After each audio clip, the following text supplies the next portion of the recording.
जय हिंद मित्रांनो, सरळ व्याज या टॉपिकवरचं एक्झाम्पल आहे जे की आपण शॉर्ट ट्रिक मेथडनं बघणार आहोत. 30 सेकंदामध्ये उत्तर कसं काढायचं बघूया.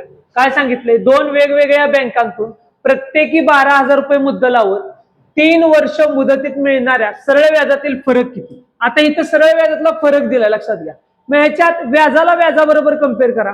आता मला सांगा तुम्ही काय सांगितलंय, तर त्या दोन बँकांतील व्याजातील दरातील फरक विचारलाय. सरळ व्याजातील फरक दिलाय आणि दरातील फरक विचारलाय. तर अशा वेळेस काय करायचं, दोन वेगवेगळ्या बँकांतून दिले ना, तर त्यावेळेस एकाच बँकेचं फक्त काढायचं. जिथं मुद्दल आले तिथं छेद 100 आलं, बरोबर. 100ला 2 शून्य आले, ते 2 शून्य ह्याला कटले. मग राहिले काय, मुद्दल आणि कालावधी ह्यांचा गुणाकार करा. 12 त्रिक 36, 12 त्रिक 36 आणि हा शून्य इथला ऍज इट इज. म्हणजे 120 गुणिले 3 किती आलं, 360 आलं. ह्या 360 सरळ व्याजातील फरक आहे त्याला भागा, म्हणजेच 540 ला भागा. 540 ला भागा करा. मग एका शून्याला एक शून्य कट झाला. आता हे दोन अंक 18च्या पाड्यातले. 18 त्रिक 54, 18 दुनी 36, 3 ला 2 न भाग द्या.